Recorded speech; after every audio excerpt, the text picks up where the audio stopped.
Om Swastiastu, Namo Buddhaya, Salam Kebajikan.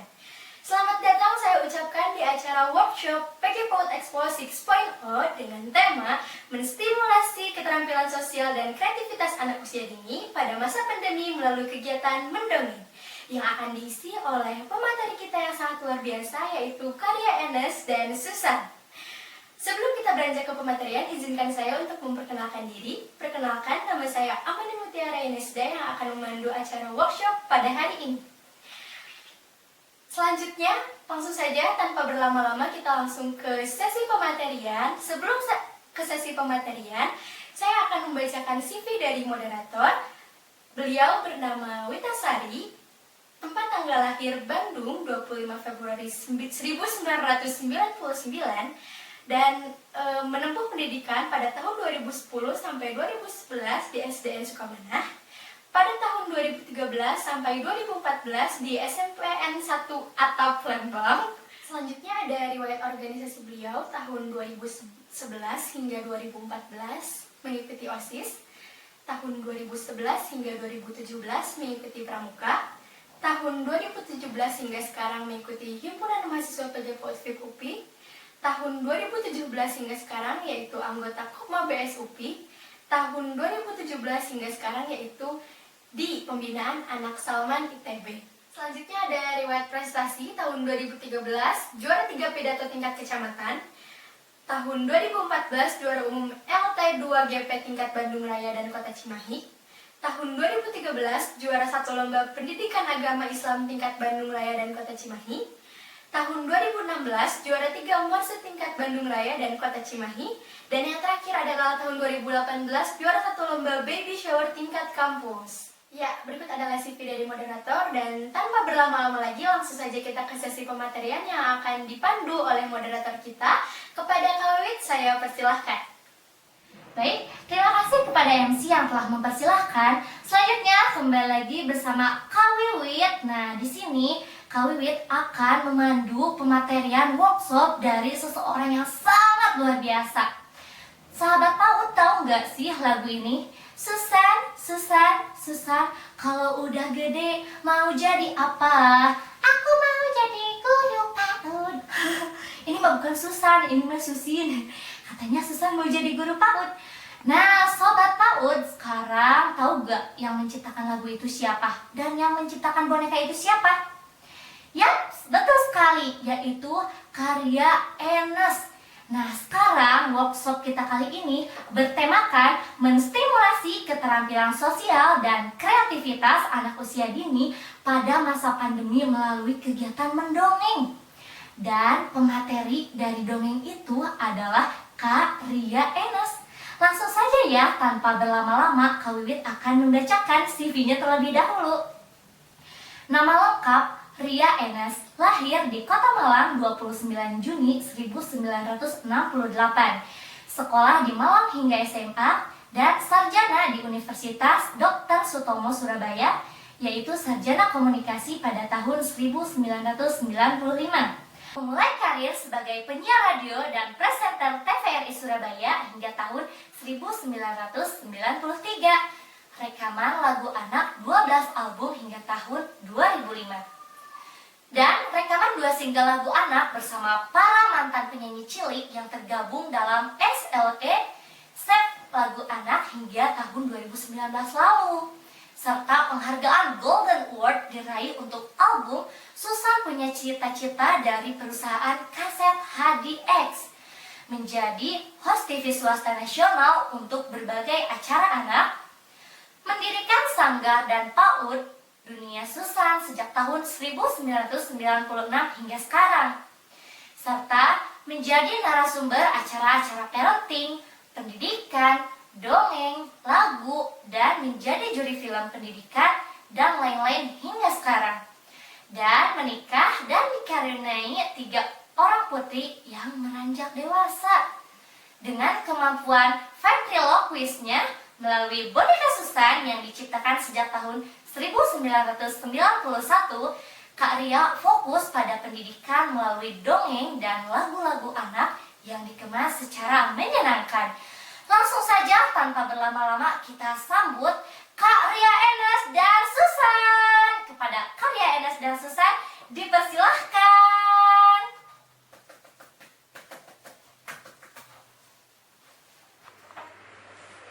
Kisah tentang seorang petani tua yang tinggal di desa. Petani ini hidup bahagia, tenang di desa bersama dengan keluarganya. Nah, suatu hari, petani ini kehilangan kudanya. Kuda satu-satunya yang dia pakai untuk keperluan sehari-hari, untuk ke hutan, untuk ke ladang, ke kebun, ke rumah saudara, dan kemana saja. Kuda kesayangan dari keluarga mereka itu hilang begitu saja. Tentu saja, semua yang mendengar berita kehilangan dari Pak Tani ini pun merasa prihatin dan mengucapkan keprihatinan itu kepada Pak Petani ketika mereka sedang bertemu. Tapi petani itu tenang saja dan dia mengatakan, sudahlah, saya tidak tahu ini keberuntungan atau kemalangan. Orang yang mengatakan prihatin terhadap kehilangan kuda Pak Tani kemudian berlalu sambil mengernyitkan dahi. Kok masih kepikir keberuntungan ya? Padahal dia sedang kehilangan kuda. Waktu berlalu sampai kemudian berminggu-minggu. Tiba-tiba kuda yang hilang itu datang dengan sendirinya pulang ke rumah Pak Tani dengan membawa seekor kuda liar yang gagah dan besar. Semua yang melihatnya gembira, senang. Tetangga pun ikut senang dengan bukan hanya kembalinya kuda Pak Tani yang hilang, tapi dengan membawa teman baru. Nah, ini berarti kan kuda Pak Tani menjadi dua.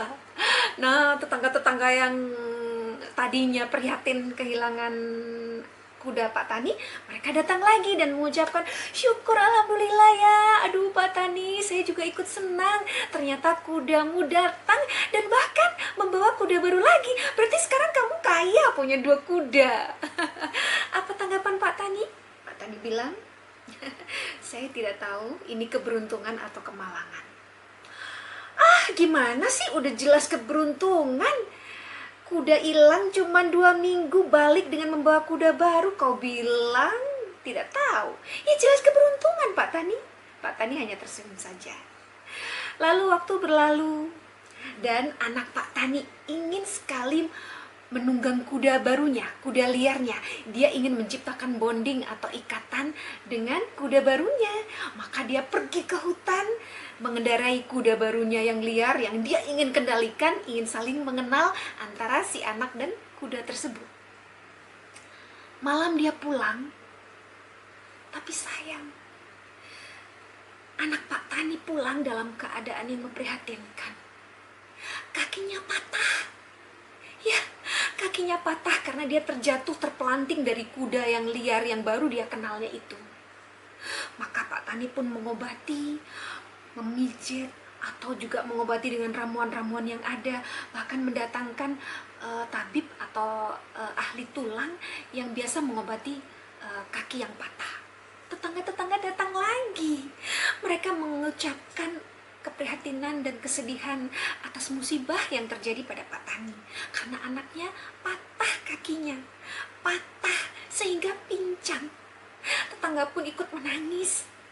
Mereka berharap, berdoa semoga segera pulih dan Pak Tani tidak terlalu lama bersedih. Begitu juga dengan anaknya dan istrinya. Lagi-lagi Pak Tani tersenyum. Tidak tahu apakah ini keberuntungan atau kemalangan. Ya jelas kemalangan Pak, kata tetangganya. Bapak kehilangan kaki. Anak Bapak ini patah kakinya. Bagaimana mungkin Bapak tidak bersedih Pak, sedangkan saya aja ikut bersedih dengan kemalangan ini. Pak Tani hanya tersenyum. Anak dan istrinya mengerti bagaimana sikap Pak Tani yang memang penyabar, tidak pernah menyesali apapun yang sudah terjadi. Waktu pun berlalu.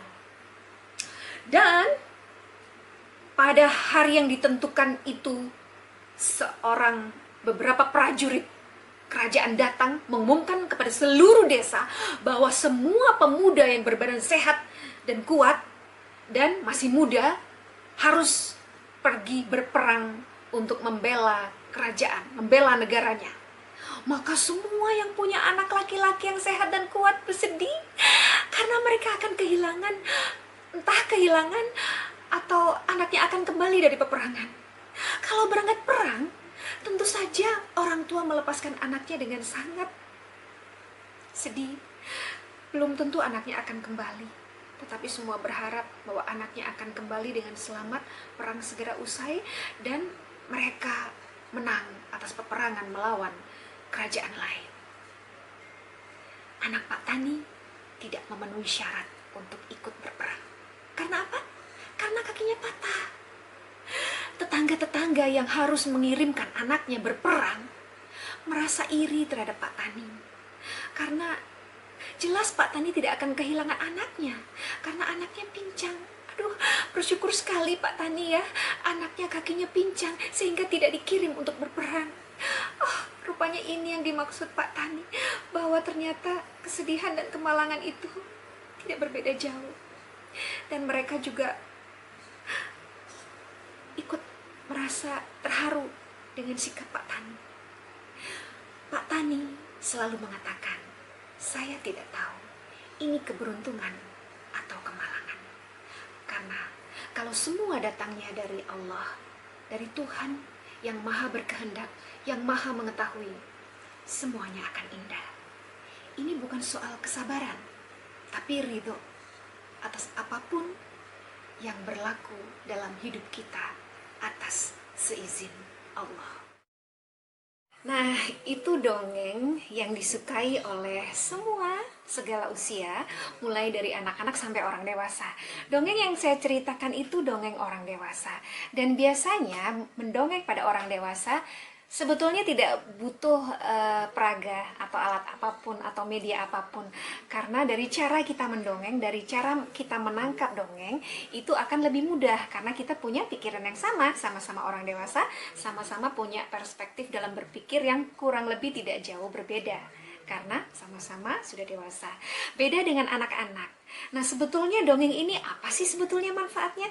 Banyak sekali, bukan hanya untuk anak-anak. Tapi sekarang kalau kita ngomong dongeng untuk anak-anak, manfaatnya adalah satu, bonding, bahwa kita ada kedekatan, ada komunikasi. Padahal sebetulnya komunikasi atau kedekatan ini masih jembatan, belum sampai apa yang kita inginkan atau ingin kita sampaikan kepada si anak. Jadi kita membangun jembatan dulu. Jadi ada jembatan komunikasi di mana anak-anak bisa menerima kita, dan kita pun juga jadi bisa leluasa untuk menyampaikan pesan-pesan yang ingin kita sampaikan kepada si anak, yaitu nilai-nilai, kemudian juga menurunkan tradisi, kebiasaan baik, kedisiplinan, kemandirian, ketakwaan, nilai-nilai yang mulia, macam-macam. Ya, jadi manfaatnya kedekatan, kemudian juga bisa mentransfer nilai-nilai. Selain itu juga bisa untuk mengoptimalkan semua potensi yang ada pada diri si anak, baik kognitif, afektif maupun psikomotorik. Dan terutama sekali kalau kita belajar, kalau anak-anak belajar mendengarkan, mereka juga belajar bahasa. Iya kan?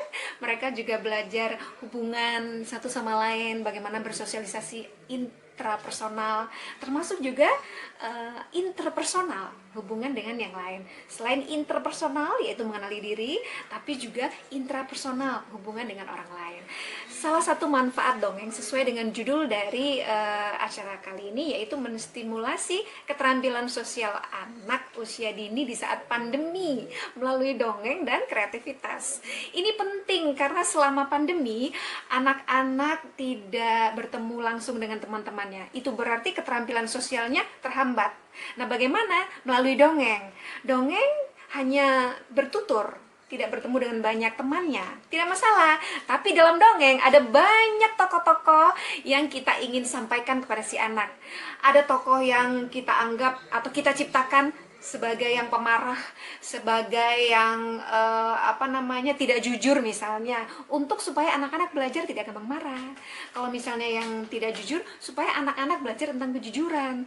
Ada juga tentang keberanian, macam-macam. Itu yang ingin kita ciptakan, termasuk kaget.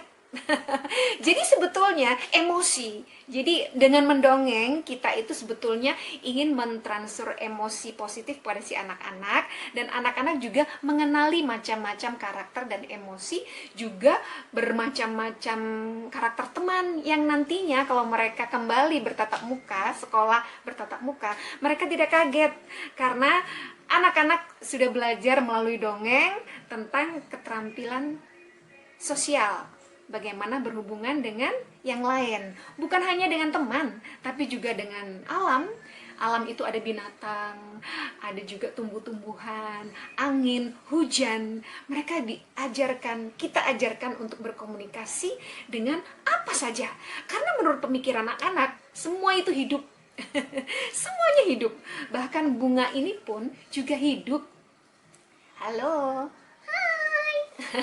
Apa kabar? Baik. Ngomong-ngomong, kamu kapan berkembangnya? Kok tiba-tiba udah mekar seperti ini? Kak Ria kok nggak tahu sih? Emang gak tahu? Nah, selama ini kan aku pendek, sekarang aku udah tinggi. Udah tinggi. Harum sekali kamu. Terima kasih, itu adalah tugasku. Berbicara kan? Saya mulai memakai alat peraga. Bagaimana dengan alat peraga yang lain? Kak Ria. Loh, Kak Ria. aduh, Susan, kamu di sini. Nah, sekarang saya bersama dengan Susan. Saya bersama dengan media di mana anak-anak suka. Kok media sih Kak Ria? Iya, bersama teman. Kak Ria bersama teman Susan. Iya, aku ini temennya Kak Ria. Iya loh. Nah, kalau misalnya Bu Guru, semua Bunda PAUD, kalau misalnya punya sesuatu media yang bisa untuk berkomunikasi dengan anak-anak sehingga dongeng kita terasa hidup atau dongeng kita terasa tidak menggurui, ajaklah teman. Iya, kayak aku ini loh selalu diajak Kak Ria.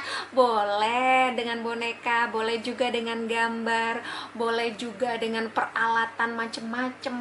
Alat otot sih Kak Ria. Apa aja bisa jadi media kok untuk menyampaikan dongeng kepada teman-teman. Adik-adik ya. Adik-adik, teman Susan dong. Oh iya. Kalau Kak Arya bilangnya adik-adik, kalau Susan bilangnya Itu antem-anteman. kok antem-anteman. Kawan-kawan. Kawan-kawan. Nah, San, kalau tadi Kak Arya cerita tentang dongeng atau mendongeng tentang seorang petani. Aku sudah tahu. Oh, Susan udah tahu. Terus sekarang Susan, gimana dong kalau misalnya kita bermain ekspresi gitu, San? Ekspresi gimana sih? Sedih, gimana sedih? Kak Ria ini kok gitu sih? Masa tiba-tiba sedih? Oh iya, harusnya ada cerita ya. Ceritanya ada seekor kodok yang dia itu tenggelam di dalam gelas. Iya, dia tenggelam di dalam gelas. Kodoknya kecil banget, San. Aduh, kasihan Kak Ria. Iya, kasihan. Dia tidak bisa naik, tidak bisa keluar dari gelas atau mug ini. Ini muk. Iya, tidak bisa keluar. Jadi dia, padahal ini adalah bekas susu. Oh ya? Tuh kan, tuh. Kasihan. Kasihan banget ya. Aduh, gimana dong Kak Ria? Itu adalah ekspresi sedih. Jadi bagaimana kita membawa perasaan sedih anak-anak yang kita berempati kepada kodok yang tenggelam di dalam gelas yang berisi susu. Nah, si kodok ini terus berjuang. Tapi kan dia tidak setinggi ini Kak Ria. Emang betul, kodok itu tidak setinggi ini, tidak setinggi cangkir atau gelas ini ya. Iya, jadi bagaimana dong? Dia tetap gak bisa loh. Oh iya, lu gak bisa ya. Ya ampun, aduh Kak Ria. Iya, tapi gimana? Ayo, tolong Kak Ria. Enggak. Kita akan melihat bagaimana dia berjuang untuk bisa keluar dari cangkir ini. Ayo Kak Ria, ditolong. Tunggu, kita sedang melatih dia. Kak Ria ini kok tega. Bukan tega, tapi ini latihan untuk dia. Kak Ria, aku gak tahan. Sabar, Susan. Orang tua mendidik dengan kesabaran, bukan dengan ketergesa-gesaan. Lah, nanti kalau dia gak bisa? Ada batasnya, di mana orang tua atau guru harus menolong. Tapi ada juga mereka harus membiarkan anaknya berjuang sendiri. Aduh, aku gak tega. Susan tidak tega. Tuh, lihat, dia terus berjuang. Wah, dia terus mengepak-ngepakkan kakinya. Lah, dia mengepak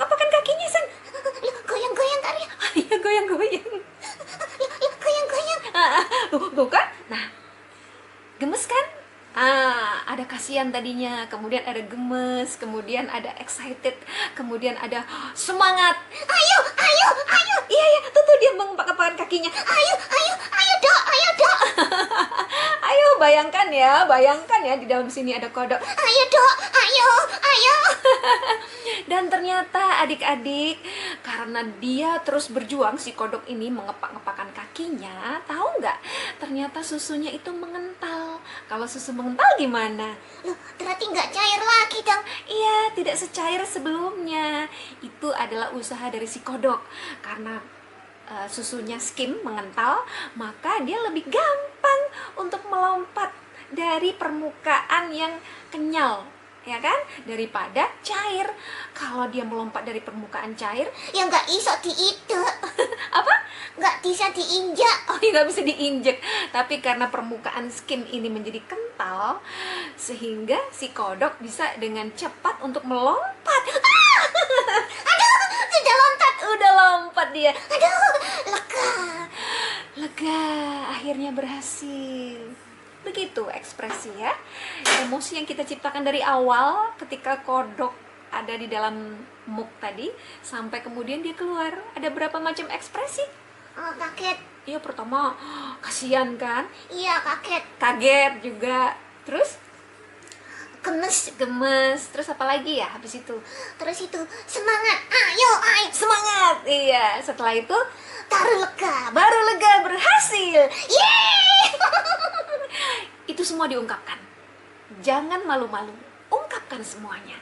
Karena dengan mengungkapkan, mengekspresikan apapun yang dirasa, anak-anak belajar emosi. Dan anak-anak belajar juga karakter. Dan mereka tidak akan menahan-nahan diri ketika ada perasaan jengkel, marah, senang, sedih, Nangis. nangis. Gak masalah dengan perasaan-perasaan itu, karena kita semua manusia. Aku aja punya perasaan. Susun aja punya macam-macam rasa, masa kita enggak? Tapi bagaimana mengekspresikan atau mengelola emosi tersebut, itu yang kita ajarkan kepada anak-anak, supaya marahnya nggak berlebihan. Supaya teriak-teriaknya juga nggak berlebihan. Iya, Supaya nangisnya juga nggak kelamaan. nggak kelamaan, Supaya dia bisa mengendalikan emosi. Halo, aku Ciref. Hai, dan aku Kathy. Aku Kathy Dan Ciref, akan membuat lukisan yang kita mau pasang ya, Ciref ya. iya kita mau pasang di pilar. Tapi kalau kita mau pasang harus pakai paku. Ya kalau gitu kita kerjasama aja ya. Pakunya kamu yang pegang. Oh ya, kamu yang pegang palu ya. Oke, ayo Kathy udah siap dengan palu. Ini dia palunya. Aku sudah siap dengan paku. Yuk, kamu pukul. Oke, awas ya. 1, 2, 3. Aduh, Oh, aduh, aduh, aduh. oh kenapa Ciref? Tanganku sakit. Maaf Ciref, maaf Ciref. Aduh, gimana sih kamu pukul? Aku tidak sengaja. Tadi itu kepukul pakai palu. Sakit. Oh, maaf. Aduh, gimana Ciref? Kasihan kamu. Iya, padahal aku adalah anggota tubuh yang sama dengan kamu. Iya, maaf ya. Aku elus-elus kamu. Aduh, Aku juga ikut merasakan sakitmu. ya iya, orang kita satu tubuh. Iya, aku kan telunjuk. Dan aku kan jempol.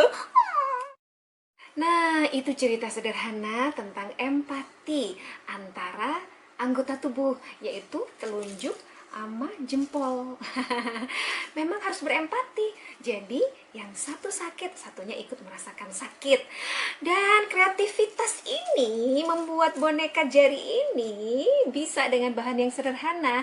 Dan ini buatan dari teman-teman dari BE Hima, PG PAUD, FIP UPI. Tuh kan, sederhana sekali kan? Jari-jari ini ternyata bisa berbicara, bisa menjadi sebuah cerita yang sederhana. Dan pilarnya adalah bekas tisu. Nah, Dongeng ternyata juga melatih atau merangsang kreativitas karena dengan mendongeng dengan banyak tokoh, kita jadi ingin membuat alat peraga apa saja yang harus disiapkan untuk bisa menjadi bahan cerita atau dongeng kita, termasuk palu ini. Dan ini juga tidak terlalu berbahaya karena ini sebetulnya bukan paku yang lancip ya. Kemudian saya juga ada ide nih, karena kita ini sehari-hari sekarang itu sudah terbiasa dengan sahabat kita ini. Sahabat kita ini adalah Aku adalah Mas. Aku adalah Mas. Semua memanggil aku Mas karena aku cowok. karena dia cowok. Emang kenapa? Tugasmu apa emang, Mas? Tugasku melindungi supaya tidak ada virus yang masuk ke mulut atau wajah teman-teman semua. Bagus sekali. Jadi kamu adalah Masker. Oke, ini Mas. Kalau gitu saya mau cari yang cewek. Kalau gitu saya mau cari Mbak Hani. Mbak Hani. Hai. Ini dia Mbak Hani. Aduh, aku akan menyediakan seluruh tubuhku ini untuk teman-teman. Menyediakan seluruh tubuhmu. Ya, silakan menguras isi tubuhku ini. Menguras isi tubuh untuk menjadi apa Mbak Hani? Jadi hand sanitizer. Jadi hand sanitizer. Ini teman adik-adik semua ya. Dan satu lagi, kalau misalnya kita baru pergi, tas kita atau barang-barang kita perlu juga nih sama si jagoan. Kamu siapa namanya? Aku adalah jagoan yang bisa untuk menghilangkan dengan segala cara, dengan cepat. Dengan cara apa? Aku akan meniup. Oh, Aku adalah Dewa Angin. Dewa Angin. bagus sekali. Hanya dengan dikasih mata. Jadi, apa yang membuat segala sesuatu itu hidup? Mata. Ingat, mata berbicara.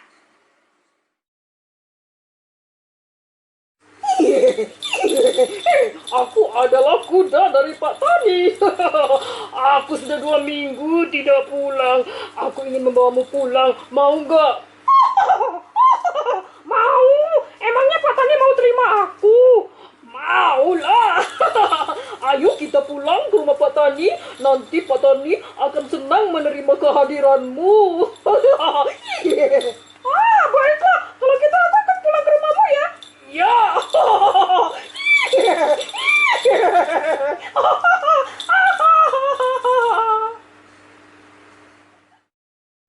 Nah, ternyata melalui dongeng juga menstimulus kreativitas kan?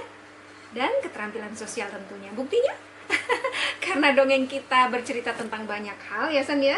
Iya, banyak peran. Banyak peran sehingga kita juga banyak menggunakan peralatan yang akhirnya kita bikin sendiri. Tidak tergantung pada pembelian atau benda-benda yang jauh di jangkauan kita, tapi juga ada yang di sekitar kita, termasuk ini adalah bekas tisu. bekas tisu gulung. Coba bandingkan ini sebelumnya dan ini begitu sudah jadi seperti ini. Dan ini juga bisa buat bungkus permen atau hadiah apa aja. Untuk tempat sabun juga bisa kalau misalnya mau bepergian. Begini aja kok.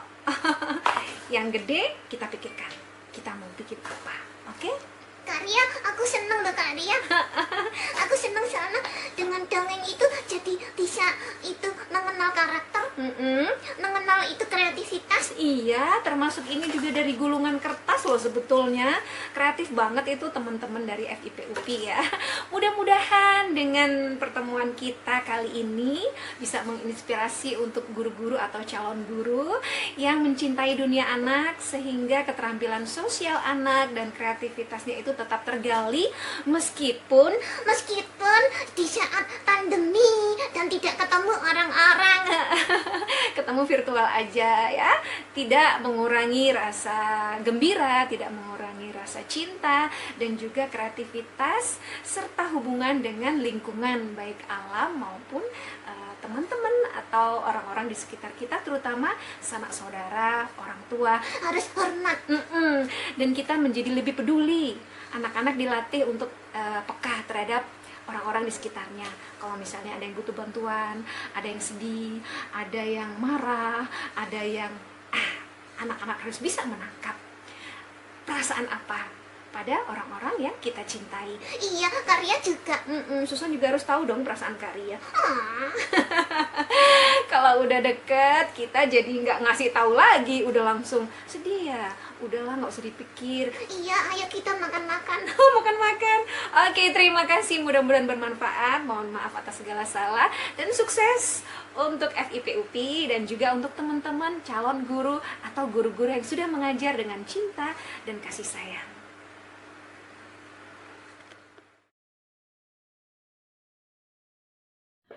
Nah, ceritanya ada seekor ayam jantan dan Anjing. kok tahu sih? Iya, anjing toh? Ada ayam jantan dan anjing yang bersahabat. Iya, mereka berdua itu bersahabat kayak kita ya, Karya. Kayak kita. Mereka bersahabat dari kecil. Kayak aku dari kecil. Dari kecil sampai masih kecil. Iya, bersahabat dari kecil hingga mereka besar. Mereka tetap bersahabat dan rukun loh, San. Iya, kayak kita. Kayak kita. Mereka berdua itu punya kesamaan. Mereka punya cita-cita yang sama. Jadi dokter, Bukan, insinyur. bukan. Tapi mereka punya cita-cita atau keinginan keliling kota berdua. Seneng keliling kota. Ya seneng, karena mereka memang ingin melihat pemandangan di kota mereka tinggal. Nah, rencana itu sudah lama, San. Belum terlaksana. Belum terlaksana. Sampai mereka punya tekad untuk segera mewujudkannya. Sekarang dong. Iya, sekarang. Akhirnya mereka berdua langsung aja berangkat. Dan mereka berdua itu berangkat dengan bekal secukupnya. Nggak bawa yang berlebihan. Oh, nanti kabotannya. Kabotan. Terlalu berat kalau banyak bekal. Sedangkan mereka bisa mencari makan dan minum di jalan kan? Oh iya ya, kan binatang. Jadi mereka berdua berjalan berdua menyusuri kota, dari lewat sungai, lewat pemandangan apapun yang mereka lihat mereka nikmatin. Makannya, Karya? Makannya ya di jalan situ, di mana tempat ada yang memungkinkan untuk makan. Minum? Minum juga di jalan, di mana ada genangan air atau Sungai. atau sungai. Mereka minum di situ, bahkan mereka beristirahat dan tidur juga di jalan. Kasur. Ngapain bawa kasur? Enggak.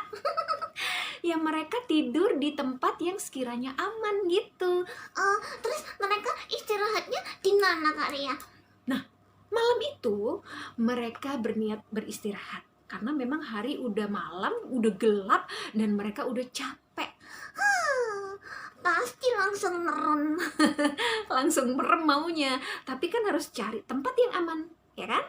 Akhirnya mereka menemukan di seperti ladang gitu ya, ada pohon, ada beberapa pohon, dan salah satu pohonnya ada lubangnya, San. Lubang pohon. Iya, ada lubang pohon. Nah, si ayam jantan berkata kepada si sahabatnya itu, si anjing, Sebaiknya kamu beristirahat di dalam lubang pohon itu. Karena kalau kamu tidur di dalam lubang pohon itu, kamu akan aman. Kamu tidak mendengarkan suara apapun. Kamu akan tenang. Ibaratnya seperti kamu tidur di dalam kandangmu sendiri di rumah. Ya enggak? Lucu juga ya. iya. Akhirnya si anjing setuju. Oke, kalau gitu aku mau tidur di dalam lubang itu. Nah, si anjing akhirnya tidur dalam lubang itu. Lah, ayam jantannya nggak tidur di situ juga. Enggak muat. Lah, ayam jantan tidur di mana? Ayam jantan melihat ada pohon tidak jauh dari situ. Dia lihat ada dahan yang kuat, yang kokoh, dan dia akan tidur di atas dahan. Loh, ayam itu tidurnya di atas dahan. Iya, bukannya di dalam lubang atau gimana. Kalau di rumah kan ada kandang ayam. Oh iya ya, kurungan itu. Kurungan kalau orang bilang. Tapi ini dia akhirnya tidur di atas dahan. Oh, tinggi dong, gak takut jatuh apa? Enggak lah, ayam kan udah biasa seperti itu. Akhirnya dia naik ke atas dahan dan dia tidur di atas dahan itu. Nah, nyenyaklah mereka berdua tidur masing-masing. Satu di lubang pohon, Satu di atas dahan. satunya di atas dahan. Akhirnya tanpa terasa sudah pagi, adik-adik. Nah, kalau pagi ayam jantan pasti bangun duluan. Ya iyalah, namanya juga ayam. Ya bangunnya paling pagi. Ayam bangun paling pagi, maka dia langsung refleks dan otomatis dia berkokok. Hah? Terkokok. Dia lupa, padahal itu bukan di rumahnya, itu kan dia lagi di jalan. Ngapain berkokok ya? Padahal kalau di jalan kan nggak ada orang, nggak ada yang denger. Dasar pelupa itu ayam jantan. Iya, pelupa dia.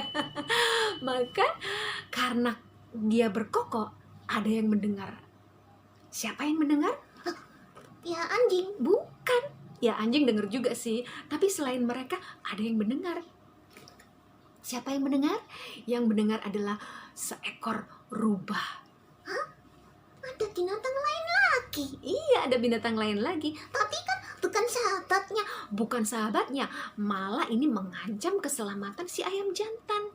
Karena si rubah itu sedang lapar. Pikirnya rubah,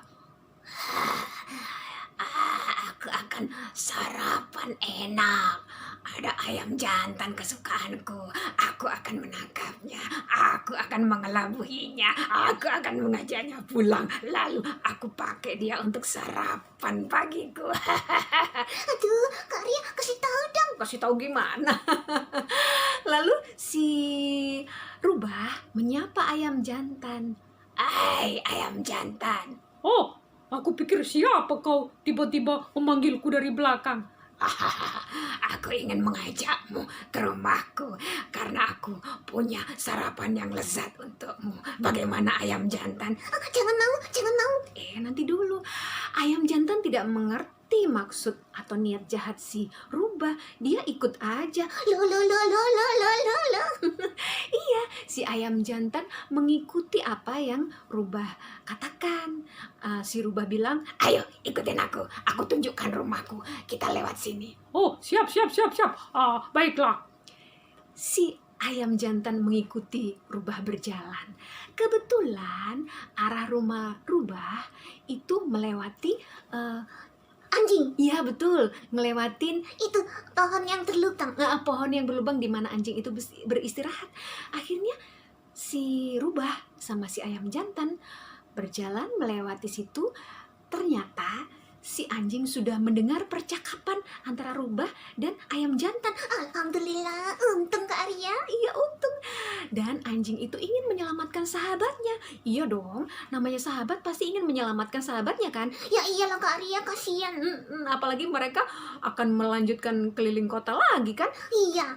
Nah, begitu lewat di depan tempat anjing itu tidur, si anjing itu keluar tiba-tiba dan menggonggong, menyalak-nyalak, mengancam rubah. Kenapa ada anjing di sini? Takut.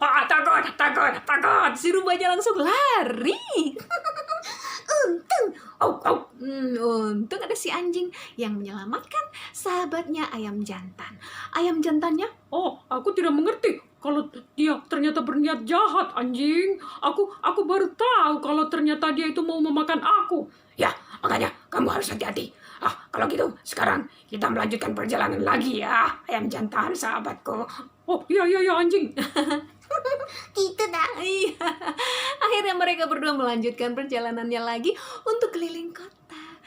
Keselamatan teman atau sahabat kita juga tanggung jawab kita. Saling menjaga ya antar sahabat. Oh iya ya Kak. Kak Ria, Apa sih? aku Juga apa? juga ingin menyelamatkan diri Menyelamatkan diri dari siapa? dari ancaman. Susan gak ada yang ngancam kok, kan deket sama Kak Ria. Oh iya. Aman, kita sebagai sahabat saling menjaga, oke? Iya Kak Ria. Susan juga jaga Kak Ria ya. Insya Allah. Saling menjaga ya. Kini saatnya kita berkarya dengan berkreasi boneka jari. Siapkan alat dan bahannya ya. Siap? Mari mulai. Langkah pertama, siapkan kertas dan gunting, lalu lipat kertas menjadi 3 bagian.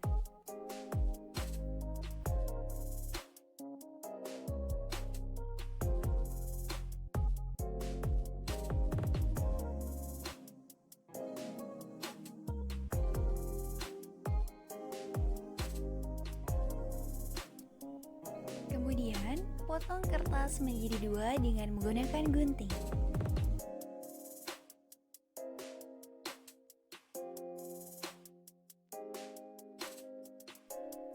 Nanti hasilnya akan menjadi seperti ini. Sisihkan kertas yang hanya 1 lembar, kemudian siapkan kertas yang sudah ditumpuk 2 dan direkatkan.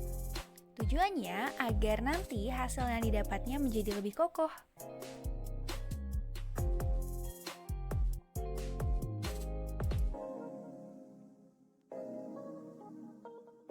Jika sudah, lalu gulung kertas tersebut seperti pada video. Usahakan gulungannya yang rapih ya.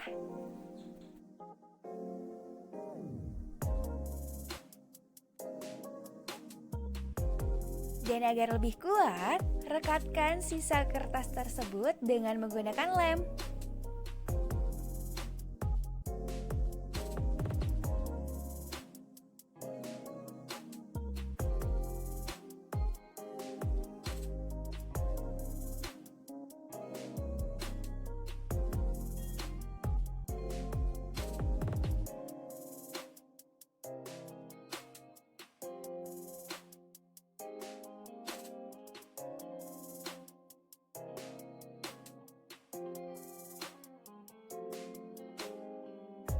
Nanti akan menjadi seperti ini.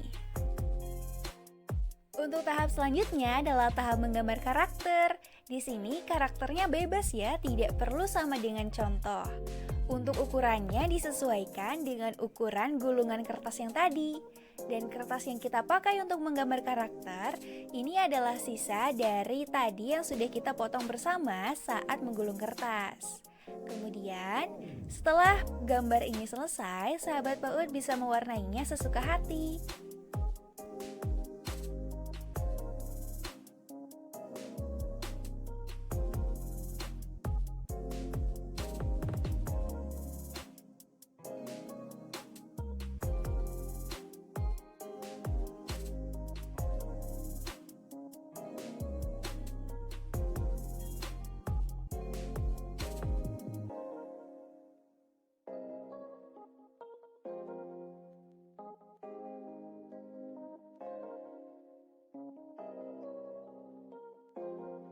Nah, jika sudah, sahabat PAUD bisa menambahkan matanya dengan menggunakan kancing atau mata mainan atau dengan menggambar biasa saja.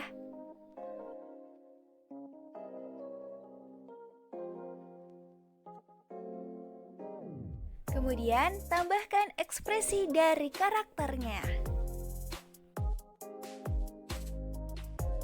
Agar menyerupai karakter monyet, sahabat PAUD bisa menambahkan ekor untuk di bagian bawah dari tabung yang sudah tadi kita gulung bersama di awal. Tahap selanjutnya adalah pemotongan. Sesuaikan potongannya dengan gambar yang kita buat ya.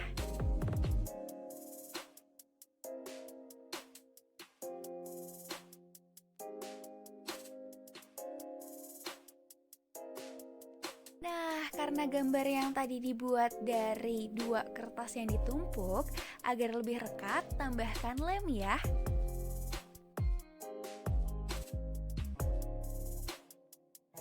Oh iya, jangan lupa warnai ekornya ya, agar lebih menarik dan juga serupa dengan wajahnya.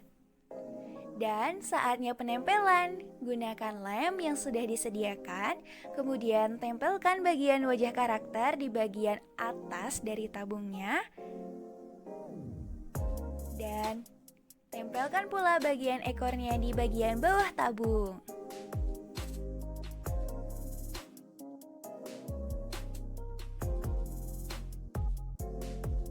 Jika sudah, hasilnya akan menjadi seperti ini.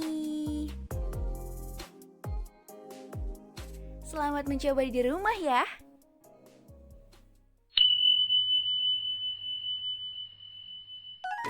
Tutorial boneka tangan. Nah, di sini kita akan membuat boneka tangan menggunakan kaos kaki. Ini dia alat dan bahan yang harus disiapkan. Dan bisa menggunakan kaos kaki bekas ya. Untuk bahan-bahannya seperti ini.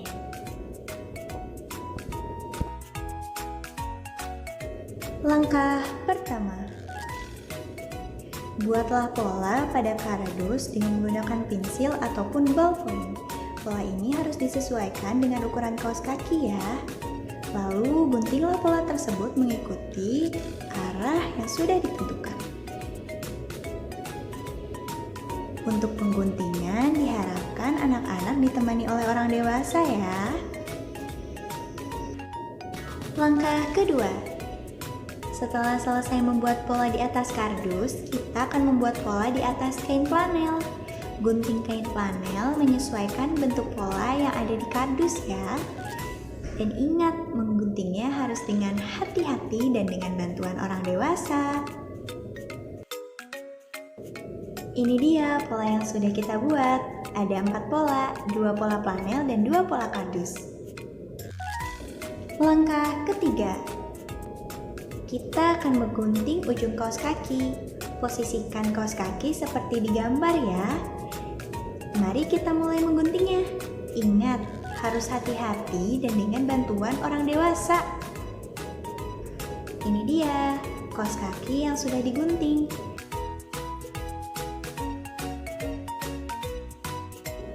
Langkah keempat, nah setelah kaos kaki digunting, kita masukkan kardus yang 2 tadi. Namun kita masukkan 1 dulu ya, dan kita lipat 2.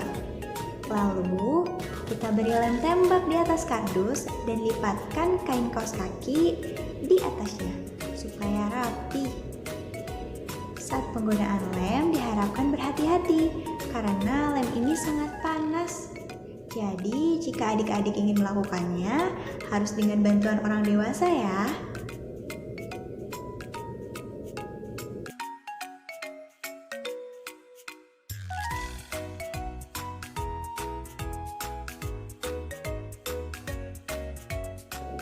Langkah kelima. Nah, seperti inilah setelah kardus selesai dilem. Lalu supaya tambah rapi, kita beri kain flanel di bawahnya. Ini untuk mulutnya ya. Lagi-lagi kita akan lem kembali agar kain flanel melekat sempurna di kaos kaki. Seperti ini hasilnya. Langkah keenam. Selanjutnya kita akan membuat mata. Nah, bahan-bahan yang dibutuhkan adalah manik-manik mata mainan dan juga pom-pom yang terbuat dari benang wool. Namun jika ayah dan bunda kesulitan, bisa menggunakan spons cuci piring yang dimasukkan ke dalam kaos kakinya, dan juga manik-maniknya bisa menggunakan kancing. Nah, kita tempelkan menggunakan lem tembak ya, seperti ini.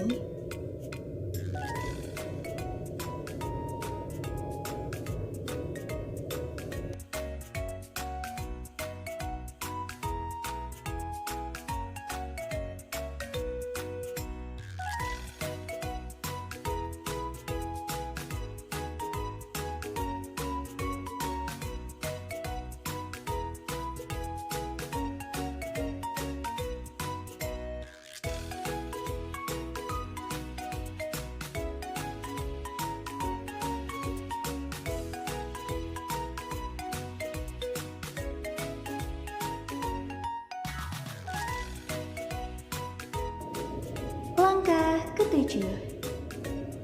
Jika ingin lebih banyak berkreasi, kita bisa memberikan baju kepada boneka ini dengan menggunting kain flanel sesuai dengan pola untuk bajunya. Nah, di sini kita akan memberikannya baju yang sederhana saja ya.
Langkah ke-8.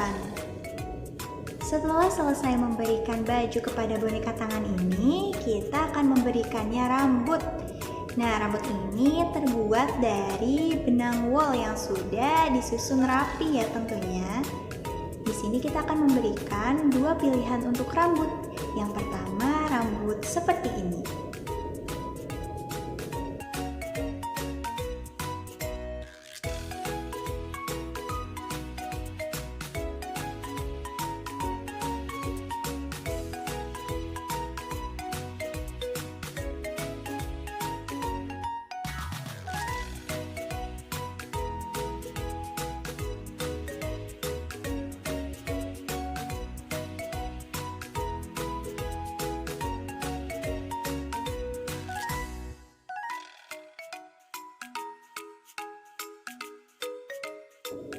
Nah, pilihan rambut yang kedua adalah seperti ini.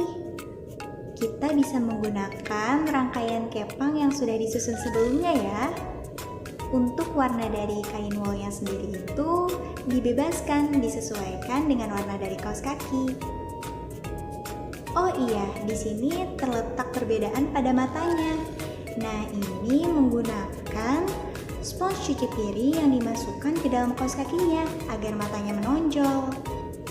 Rambutnya kita beri hiasan lagi yuk. Ini dia, 2 buah lonceng kecil. Untuk hiasannya boleh berkreasi yang lain ya. Kita lem kembali menggunakan lem tembak.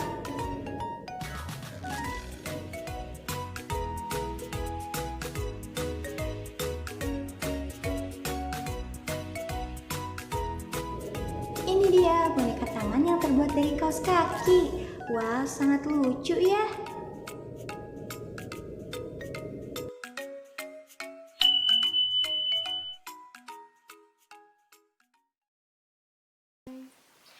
Nah, Sobat PAUD, gimana? Seru banget kan tadi pemateriannya dari karya? Nah, Kak Wit juga punya 2 karya nih. Yang pertama namanya Mora, yang kedua namanya Mori. Nah, Sobat PAUD juga jangan mau kalah dong sama Kak Wiwit. Nah, Sobat PAUD bisa mengupload karya terbaiknya di Instagram dengan men-tag Instagram di bawah ini. Nah, selain itu, untuk Sobat PAUD yang mau bertanya, boleh banget tuh nanti gabung aja ke link Zoom yang akan di-share oleh kakak panitia. Nah, selanjutnya sebelum kita tutup, kita jargon dulu ya. Jargonnya kalau Kak Wit bilang PG PAUD 6.0, nah Sobat PAUD jawab di rumah aja berkreativitas dengan cerdas. Kita mulai ya. PG PAUD 6.0, di rumah aja berkreativitas dengan cerdas. Bersemangat. Sampai jumpa di Zoom. Baik, terima kasih banyak saya ucapkan kepada Kak Wit selaku moderator yang telah memandu acara pada hari ini. Dan terima kasih pula saya ucapkan kepada Karya Enes serta Susan yang telah mengisi materi yang sangat luar biasa. Selanjutnya akan ada sesi tanya jawab via aplikasi Zoom. Tapi sebelum kita beranjak ke aplikasi Zoom, saya ingatkan kembali kepada para peserta untuk mengupload karya terbaiknya di Instagram masing-masing dengan men-tag Instagram di bawah ini ya. Saya ucapkan terima kasih kepada Sobat PAUD yang telah menyimak pematerian dari awal sampai akhir. Langsung saja kita beranjak ke sesi tanya jawab via aplikasi